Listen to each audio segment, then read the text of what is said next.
extraordinaire, il y a une écriture extraordinaire, il est reconnu mondialement et on ne le connaît pas chez nous. Voilà, et c'est dommage.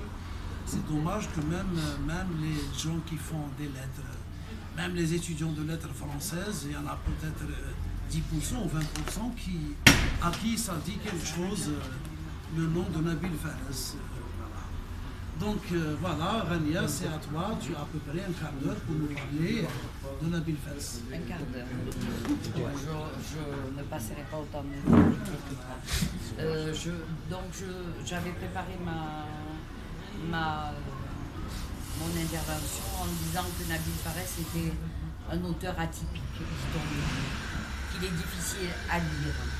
Mais n'est-ce pas le privilège des grands auteurs qui ont intégré dans leurs écrits la violence de leur histoire et surtout celle de leur pays, l'invasion, la colonisation, une guerre d'Algérie fratricide, les années noires, guerre civile. Il m'incombe aujourd'hui d'ouvrir le bal puisque je suis la seule je vais essayer de présenter, il y a tellement de choses à dire sur Nabil Fares que c'est difficile malheureusement en peu de temps de parler de son œuvre. Ne casse rien. Najim. Nabil a essayé de mettre en lumière la marginalité et aussi a dénoncé cette Algérie de l'indépendance qui ne l'a pas convaincu et qui a fait de lui un éternel errant, un exilé malgré lui.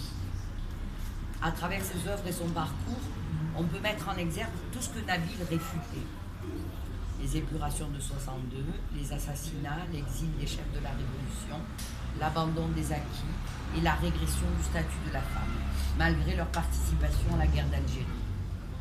Et voilà un Fares qui, après avoir contribué au combat pour la décolonisation, en s'engageant dans les LN, va être de ceux qui vont aller chercher dans les études des réponses à ces questions et aux troubles qui le traversent. Philosophe, ethnologue, sociologue, poète, écrivain, essayiste, homme de théâtre et enfin psychanalyste. Voilà ce qui fait de Nabil un homme atypique. Et il sera un homme de tous les combats à travers ses écrits et ses engagements auprès des plus démunis et notamment des exclus de la société française, les immigrés.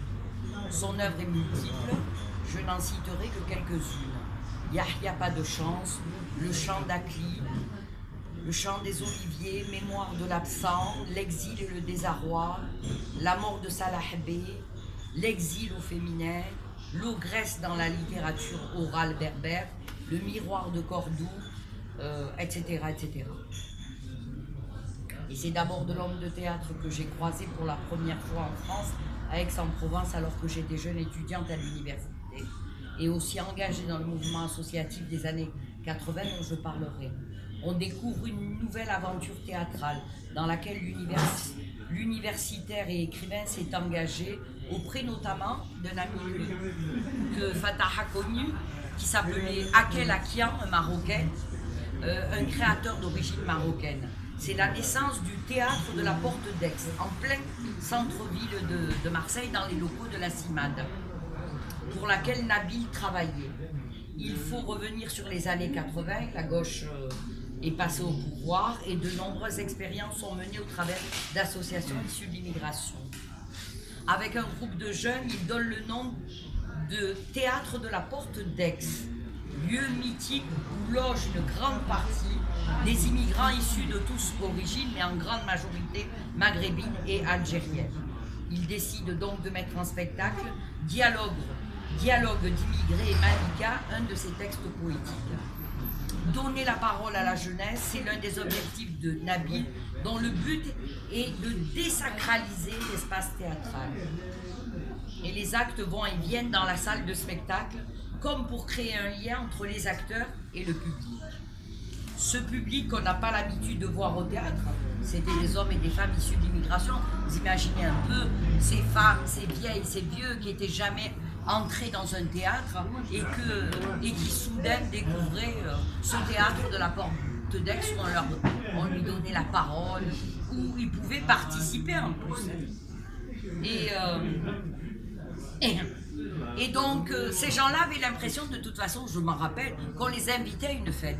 Parce qu'ils rentraient dans le théâtre et ils participaient au théâtre avec des matériaux qui étaient pris dans les quartiers, etc. Parce qu'ils n'avaient pas de sous non plus, hein, pas énormément. Donc, c'est vraiment aussi un début dans les quartiers de ce théâtre-là, ce théâtre qu'on va retrouver après avec Akel Akian quand il va créer le théâtre de la mer, etc. Donc après, évidemment, mais Nabil a participé, a été aussi à l'origine de ce type de théâtre. Et aussi mettre en pratique dans les écoles, toi qui parlais des écoles, travailler avec les enfants, commencer à travailler dans les quartiers avec les enfants à partir de ce théâtre-là et introduire ce théâtre-là dans les écoles.